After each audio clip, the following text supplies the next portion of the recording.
Hi there, and welcome to this section of the capital investment series where in this video we're going to be talking about maximizing condo investment profitability.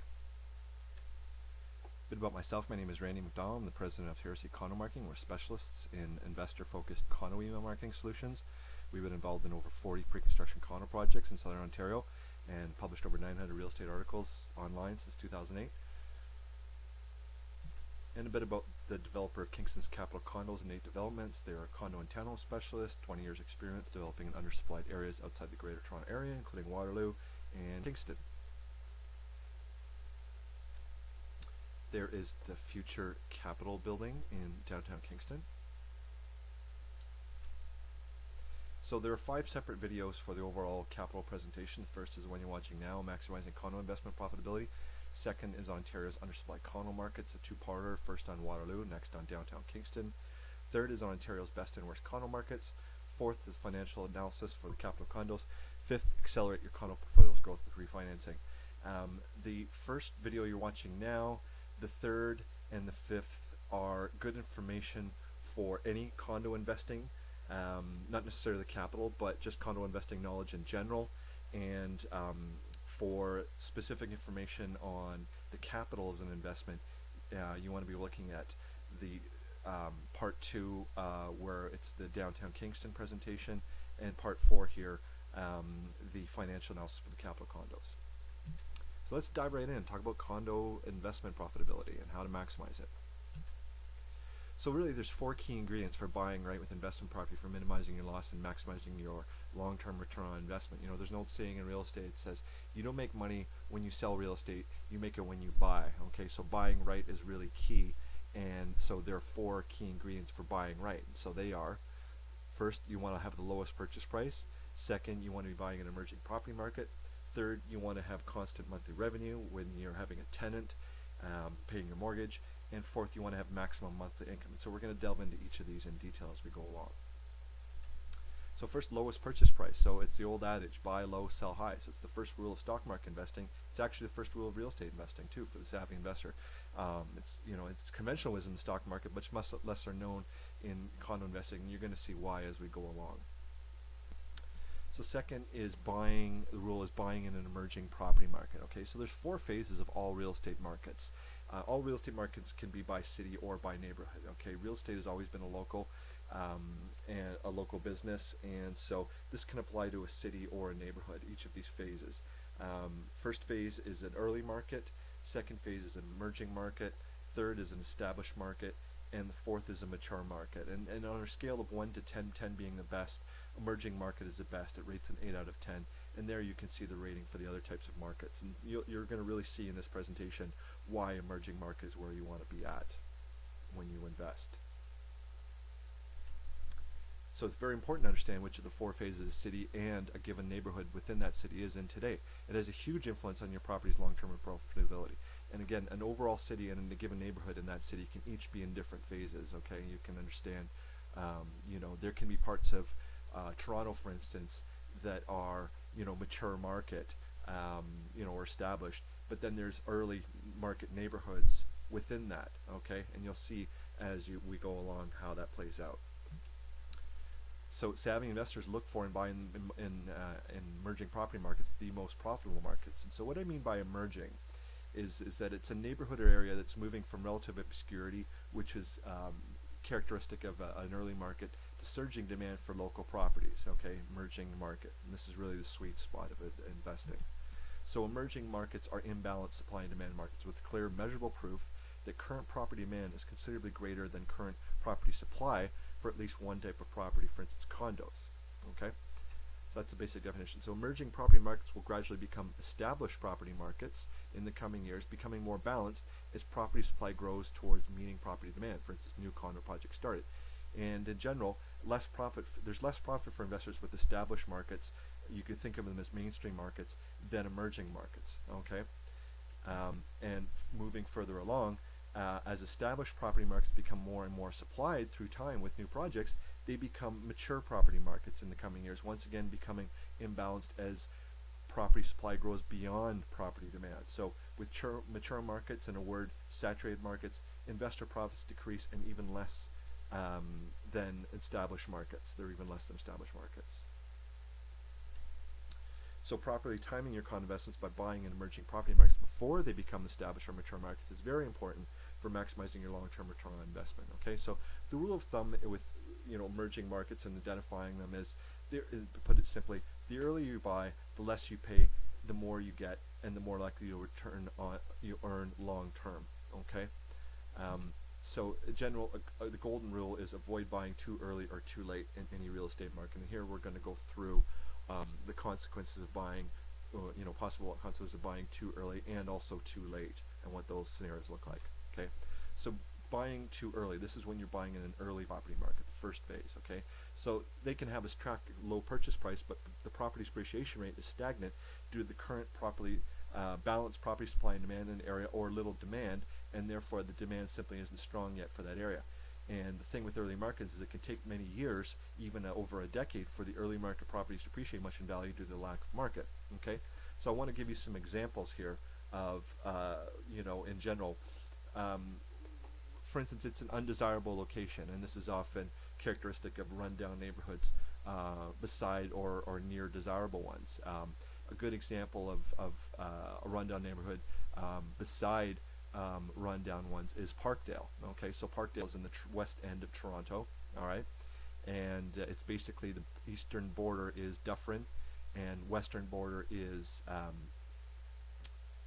Roncesvalles. Okay, so Parkdale is right beside Roncesvalles to the north, and the Queen West area to the east of it. Okay, which are both gentrified and quite established areas, quite come along, right? Parkdale has just not turned that corner. Okay, it's still very run down, still old, dilapidated looking buildings, but it's because it's beside these areas. It's one of these areas that will eventually have that trickle-down effect of gentrification moving because it's beside these gentrified areas. It's just yet to turn a corner. As to when it will is anyone's guess. But it's one of these areas that you buy now, and you might not see appreciation, for several years because it just simply hasn't come along. There's actually quite a distinctive difference between Parkdale and, say, King West, going along south. Stonegate neighborhood is a neighborhood that's near the Toronto West waterfront. Okay, and it is an area that is really just dominated by rental buildings and residential houses. And there's just recently in May 2016 a new project that's launched there. That's the very first, and that is there at very an early market. Okay, and so what will actually happen to that remains to be seen. Now let's talk about the downtown Toronto waterfront. Okay, so this was an early market several years ago. Okay, when if you take a look at the Toronto waterfront from, say, running along Queens Quay, pretty much from Yonge Street east, going along the waterfront there, and heading over even down to Cherry Street and so forth. That area was not all that developed. There was a lot of manufacturing there. For instance, the Red Path sugar refining facility is still there, and so forth. But in the last few years, there's been a lot of development there. They've torn down the Cool House, that whole complex there, and there's a whole series of condos. So the early market is past now, and I would say it's more in the established market there, because there's still quite a bit of room for development. But that would have been the area. The other thing that's benefiting with the downtown Toronto waterfront is that, and what would have been a good early investment, is that the City of Toronto is putting a lot of money into the waterfront in general. Between 2006 and 2016, they earmarked $500 million in improving the area, and they've just recently been approved for another $1 billion to pour into that whole area. So anything along the waterfront there in that general area is benefiting from government dollars. So if you'd known that, that was a clear sign that would have been an area to invest in several years back, because the government is pouring amount of money in. Okay. So now you can also look at formerly manufacturing-based cities, like for instance Buffalo and Detroit. These are early market examples that could turn a corner, but perhaps on the negative side they're more likely not to. Especially if you look at Buffalo, Last summer I was driving through there to go and see a developer's project, and it was just appalling to see, every third house or so boarded up or abandoned, just really dilapidated. And I remember seeing this one house that had the front window was gone, and it had a big piece of plywood that had the number spray painted 16 for the address. So really run down neighborhoods that would, just if they ever turn around, you wonder when. I think Detroit is one of those cities that's even worse.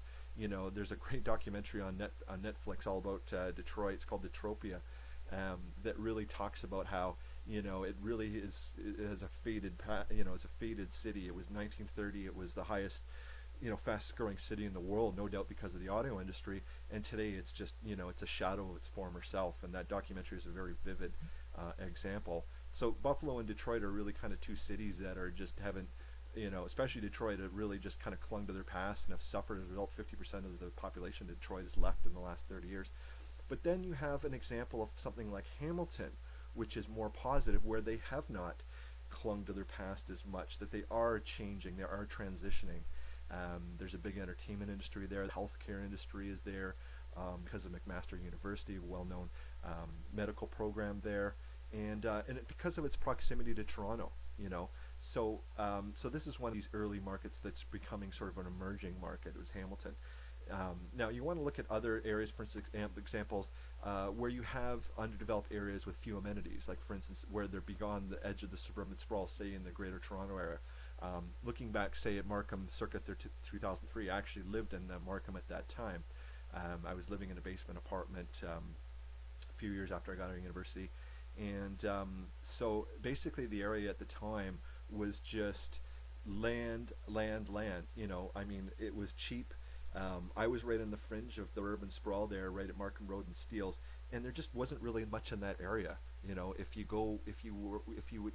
took me about a good 10 minutes to 15 minutes even to drive to the local video store, and and farmland was just just steps away.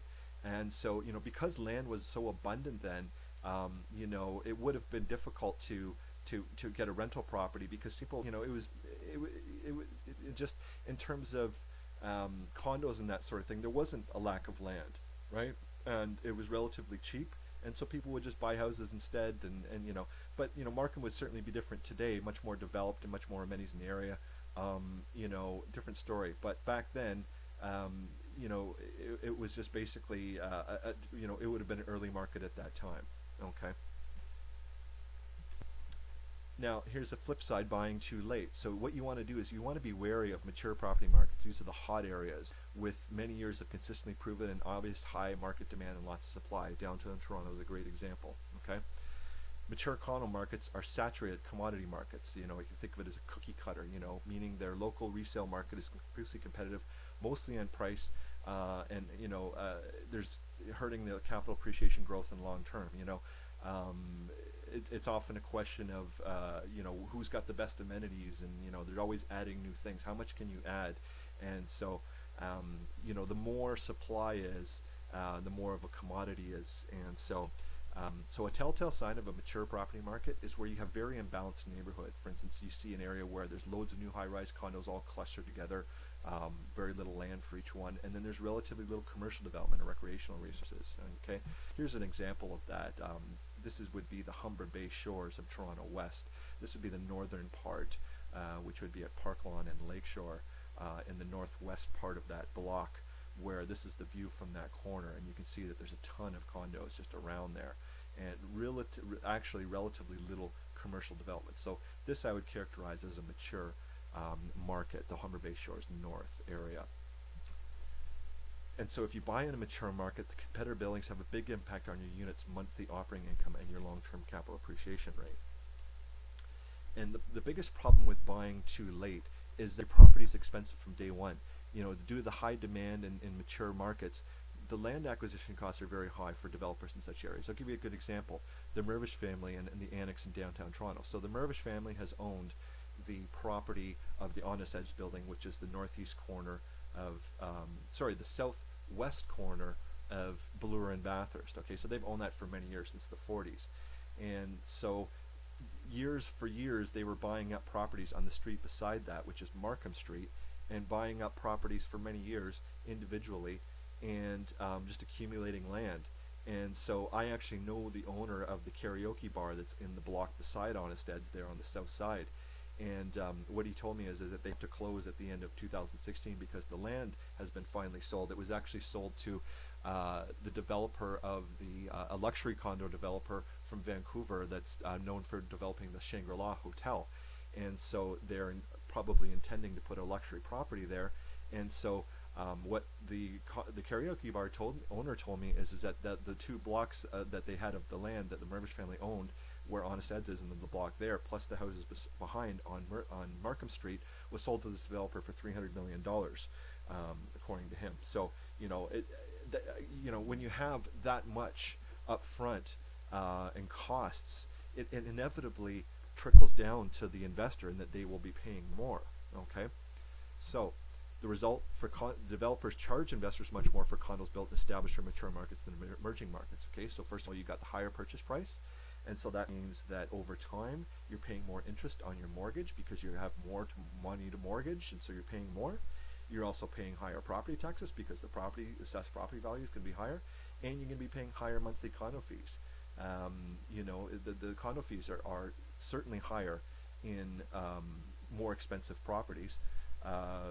Pretty simple. Okay, so this all adds up, and the result, because of this, for investors, mature market condos with high pre-construction purchase prices typically have break-even or negative monthly operating cash flow. In other words, the monthly condo expenses exceed the monthly rental revenue for many years. Okay, so generally you want to avoid buying negative cash flow condos in any market, especially if the financial analysis reveals that the bad cash flow situation lasts long term, unless there are very compelling reasons to buy. For instance, you could have a situation where the property supply is restricted in that area, and so even though you're losing money with your monthly revenue for a few years, maybe there's just very little chance of any other properties being added to the area, and so it keeps the demand high, and so the capital appreciate very well. Okay, so after you ask yourself, would you buy a stock with no dividends paid or was losing money? Because that's the situation with the negative cash flow property. Okay, so I want to share with you some very interesting insight from the well-known condo developer Brad Lamb. He's a condo developer in downtown Toronto, condo brokerage owner, Brad J. Lamb Realty. And he's certainly one of, if not the foremost authority on the Toronto condo market. There's on the right the kitschy one of the kitschy billboards he's used for advertising his brokerage in the past. If you're at all in downtown Toronto, you've seen them. And so this is a quote from Brad Lamb's May 2016 newsletter. And so Toronto is becoming an expensive international city like London, Hong Kong, New York, Paris, etc. Local, federal, and provincial levies and taxes continue to drive development costs higher. This combination of fees and taxes currently eats up approximately 25% of the cost of new high-rise housing in Toronto. It is only going to rise. Green technologies and other new building code initiatives like fully sprinklered buildings and groundwater taxes are adding additional costs to high-rise housing. Currently, the developer's cost of delivering a high-rise in Toronto before profit is edging close to $600 per square foot. In some areas, it is closer to $800 per square foot. Keep in mind that this is the cost of creating high-rise homes. New sale prices must now commonly be $700 to $900 per square foot to allow for a reasonable developer profit. So let's do an analysis of the downtown Toronto developer's cost based on this testimony from Brad Lamb.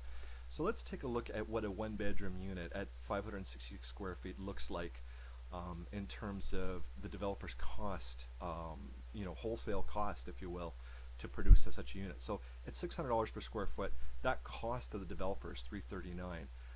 That $339,000. There is what it is for $700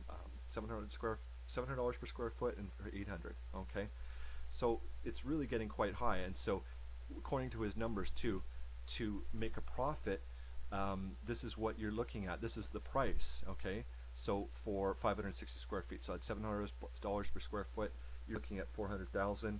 Okay, $800 and $900. Okay, so it's the price is just going up and up and up for Toronto and becoming less and less affordable, and it begs the question: how much will this condo market bear? Where people will just decide and say, look, I'm just going to get outside the downtown core and go to nearby areas that are cheaper, and and so forth.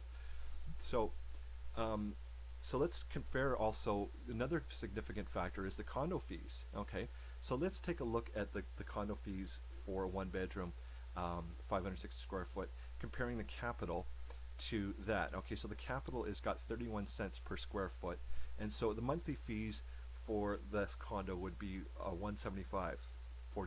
Okay, in downtown Toronto, if you're paying 60 cents per square foot for a condo, your condo fees are going to be double that per month. And if you're talking about 80 cents per square foot in some of these real core locations, you're talking 450, close to $500 per square foot. So this really starts to eat into your monthly cash flow based on your location. Okay, here's what it looks like, the same analysis for a two bedroom. Okay, so capital, it's at the same at 31 cents per square foot. Your monthly fees are 262.26, and so look at how much higher it is for a two bedroom at 80 cents per square foot. Okay, so again, really eats into your monthly cash flow, these condo fees, depending on your location. Now let's do a little bit of a case study here. So let's look at a new Toronto West 500 unit condo in the Stonegate neighborhood of the western part of Toronto. So this was launched in early May 2016.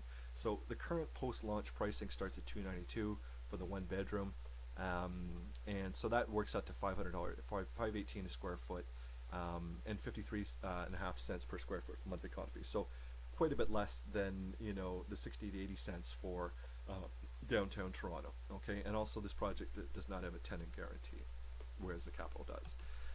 So I characterize this as the Stonegate as being the early market phase, because this project I'm referring to is the very first condo project in the area. Okay, and this area is dominated by 1950s rental buildings that are all rent controlled because of their age. They were built prior to 1991. So there's a very competitive local rental market here. There's literally dozens of these buildings. Okay, all very similar. And they have decent. They don't have a lot of amenities in the building, but they've got hardwood parquet flooring. They've got tile. They're not that bad.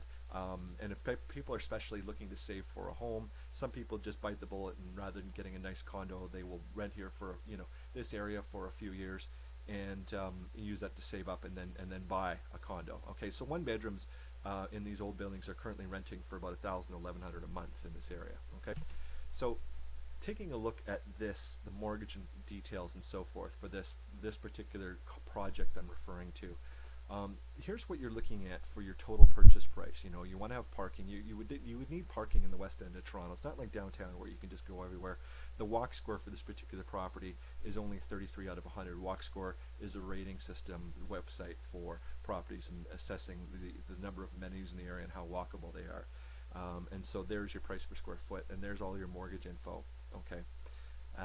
So anytime if you want to pause this video and just soak up this information, feel free. So let's take a look at three cash flow scenarios with this property, based on what it could possibly get, and showing what the monthly cash flow would look like even in Toronto West. Okay, so this is what it looks like at 18. So take a look at where my cursor is, $1,800 a month. Okay, so again, if you want to pause this and take a look at all the assumptions below, feel free. But here's what I want you to focus on over here is these two right columns. Okay, so what this means is that this is the amount of your net operating income. That's your profit at the end of the year, and the reason it's in brackets and red is because it means negative. Okay, so based on these projections, the property is basically for the first 5 years in negative cash flow. Okay, so if you look at it cumulatively, to get to more than break even cumulatively, it would take you 11 years. Okay, just to break even, because here you see years 6 to 10 you start getting in the positive. Okay, so that's what it looks like at $1,800 per month. Okay, so let's just lower the rent by $100. Okay, and see the difference. Okay, now take a look on the right here again and see how many more years you're in a negative cash flow situation. You're up to 9 years. You're up to 15 years for the point where you actually start to break even in the big picture of your cash flow. Okay, that's just $100 less in rent starting. Okay, just at the start. And if this property starts at, I think it's certainly conceivable that it could start 1,600 rather. Okay, there's how much more your cash flow situation deteriorates. in this scenario. Okay, um, so literally you're only winding up at the end of it all with a measly 26,000 after 25 years of mortgage, okay, in operating income, which is really not that much for 1,000 a year on average. So that's the cash flow situation projected for this property. So I just wanted you to understand how much $100 in difference in rent from the get-go can make in the long-term profitability from the monthly perspective. Okay, so this is contrasted with the one-bedroom unit in the capital condos, which unlike this one is earning positive monthly cash flow from day one, from year one. Okay, and you can find out all the details about that in the monthly the financial analysis for the capital condos video. Okay, so in general, to put it very simply, buying in an emerging market and avoid buying too late. The later you buy, the more you pay, the less you get, and the less you'll likely earn long term. That's really kind of the bottom line with, not with emerging markets, sorry, with established and mature markets. Okay. So in established and especially mature condo markets, you really need to understand a given condo's exact location and building amenities in relation to, I'm going to repeat that, in relation to other condos and rental buildings in the immediate vicinity. Despite what the media says, real estate always has been and always will be a very localized market. Okay, however, the mature market condos' true market positioning in the general area can be quite complex and difficult to understand, especially to the untrained and inexperienced eye. So, if you are looking to buy a condo in a given area, you definitely want to find a real estate agent that has a bunch of years of experience in that area and can give you sort of a long-term perspective on what's what and what's where. Okay, I've put together a case study on early and emerging markets in Ontario's best and worst condo markets video, and specifically I'm doing a market analysis on Toronto West waterfront, the Humber Bay Shores North and South neighborhood, and the nearby Toronto West Stonegate neighborhood I just mentioned earlier. Okay, so what I'm doing is I'm showing what these markets look like from the very beginning, when they started back in the late 1970s, actually, and up to present day.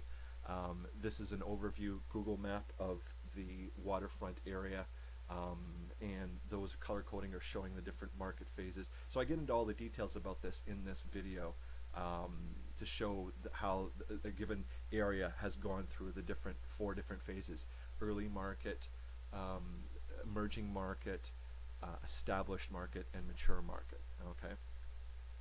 So in terms of market positioning, I believe that 1991's then new Palace Place to Toronto West waterfront is equal to today's Capital Condos to downtown Kingston. Okay, so this is the Palace Pier, the very first building in this Humber Bay Shores South area is the Palace Pier. The first building you see in the foreground was built in '78. The second one was built in 1991, and so these are really the first condos in this area.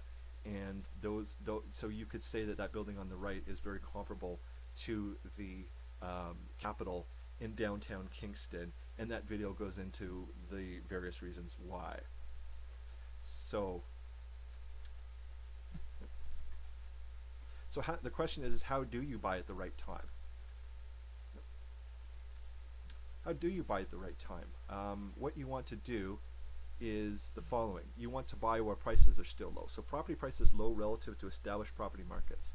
The investor masses don't see it yet, so little investor end user demand, therefore prices are still low. Okay. In these cases, developer can afford to leave more money on the table for investors due to cheaper land costs. All right. Second, in a characteristic of emerging property market is it's the best location in the neighborhood. So since land costs are cheap in emerging markets, that have come out of early markets with lots of availability, developers can afford to be very choosy and pick the very best AAA location within a given neighborhood for their project. Examples being Palace Pier and the Capitol as well, and the videos for Capitol explain why that is. Its location in the heart of downtown Kingston. But just looking at Palace Pier in the Humber Bay Shores of Toronto West waterfront, the Palace Pier building there, the two buildings you see there, those are the absolute prime location. Okay, so that building in the foreground is the Palace Pier building. It's right on the corner of Lake Ontario and the Humber River. Okay, and it's got a great view of downtown Toronto, also of High Park, So in that area there is no better piece of property.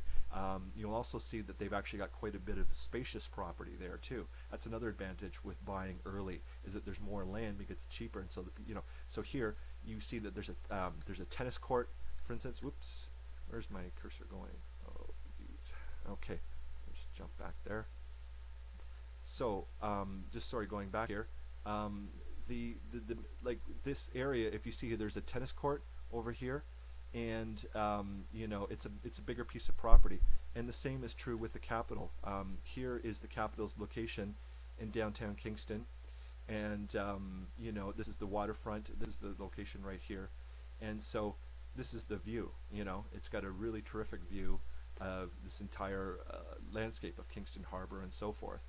And so okay, so back to emerging property market. So you've got a growing property demand in the area. So condos are often first type of property seeing heightened demand in an emerging market because they're most affordable. All right. So, for what you want to do is you must see clear proof an early markets area is now experiencing major growth in property demand. So, the neighborhoods very first. You want to look at any given area that doesn't have much development in. You want to look at the very first one or two projects, and you want to see how well that they're selling. Okay, how fast are they selling? Because if they're selling fast, that is the time to get in. Okay, because that means that there's pent-up demand, and then that means the prices are still low, and that's really the sweet spot to get in. So any area, look at the first one or two projects, see how fast they're selling, talk to the salespeople in the sales center of that condo, find out how many units are available, and after launch, that'll give you a really good sense of whether the market has made the transition from early to emerging. Another facet of early emerging property markets that's great is whenever you have property supply restrictions. So best emerging markets are where the property shortage will remain long-term or permanently due to barriers to entry for new properties. To give you an example, back in 2006, Ontario put on the Places to Grow Act. Okay, so what this is it's the Ontario government's mandate to developers to conserve land more and build up rather than across the land. Okay, so what you see, that area all around the GTA area, the Golden Horseshoe of Ontario, is the protected area. It's the green belt area, and those are the restricted areas for development. Okay, basically the government wants more upward development because it means less infrastructure that they have to put in place. Okay, less roads, less city infrastructure the city has to pay for. And so this is one of the things that's restricting the land supply, especially in these areas in Toronto, where there is no land left in Toronto. And it's a significant factor in the whole condo boom in the last many years in the Toronto area. And property supply restrictions are a very important factor for the long-term capital appreciation. It's the most important part of an investment's profitability. So the third part of maximizing condo investment profitability is constant monthly revenue. So it's imperative to have the best tenants from day one for maximizing your rental revenue and minimizing any form of loss, vacancies, non-paying tenants, damage, etc. So the solution is to work with local tenant management professionals, ideally developer provider preferred, for getting highest paying, most reliable tenants.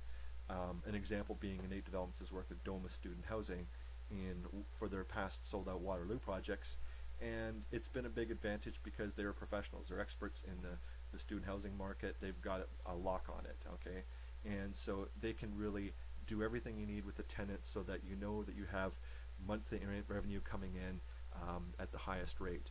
So solution, tenant management professionals can package any condo project as truly turnkey, hands-off investment, providing a top-paying, reliable tenant, full unit furnishings, and tenant management. Think superintendent, handyman, optionally, especially the handyman optionally, for helping ensure great tenants stay long-term.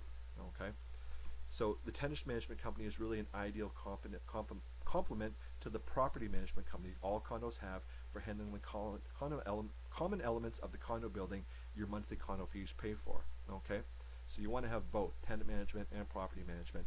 Makes a great package. Having both tenant and property management ensures every aspect of your condo investment is properly managed and cared for long-term by professionals, so you don't have to be the landlord. Okay, last element is maximum monthly income. So by you want to buy a condo in an areas with proven high demand for rentals and solid numbers to prove it. For instance, CMHC. High rental demand translates to higher rents paid, translates into higher property value. Pretty simple equation. Here's how it plays out. So a low purchase price in an emerging real estate market plus progressively higher rents paid equals the following. Continually higher monthly income for rental units over the long term, faster equity growth through faster mortgage paydown, and greater capital appreciation rate. So it's a three checker on all of the incomes, the three types of income for investment condos. And when you break it all down, the Kingston's the capital condos meets all four of these investment criteria. And I'm just going to go into briefly of why that is for each of these four criteria. So for purchase price, lowest purchase price, capital's prices start at $239,900 for one bedroom, which is $50,000 to $150,000 less than Toronto currently. Okay. Second is that the capital is in an emerging condo market. So the condo rental vacancy rate in downtown Kingston is currently a very low 0.3%, proving the area is very undersupplied relative to demand. The other thing is that there is a major barrier to entry with historically protected buildings downtown Kingston, which has quite a significant effect on demand there. And we go into detail on this in the video that's on the downtown Kingston market. Okay. Third, with the capital, you get constant monthly revenue. So Nate Developments offers investors a turnkey, hands-off investment with full tenant management, guaranteed tenant for their condo at a guaranteed monthly rate for the first year, unit furnishings chosen, delivered, installed, plus all tenant management provided by Nate Developments. And lastly, maximum income, monthly income. Because of the low price at $239,900 plus the high rental demand, 0.3% in downtown Kingston, Capital has a much better positive monthly cash flow or income situation than new Toronto GTA condos bought during the pre-construction. Okay, so you can get the details on how that cash flow situation plays out in just the general supply and demand situation in Kingston in this video, Ontario's undersupplied condo markets part 2, where we focus on downtown Kingston. And you can also get detailed return on investment info in the video Financial Capitals for the Capital Colonists, where it shows how much better the cash flow situation is for the capital. So there's the 5 videos overall that are available for the capital. So if you'd like any additional information beyond these videos, feel free to reach out to me. Again, my name is Randy McDonald. There's my contact information. Feel free to shoot me an email or give me a call. And that's it. Thanks for watching.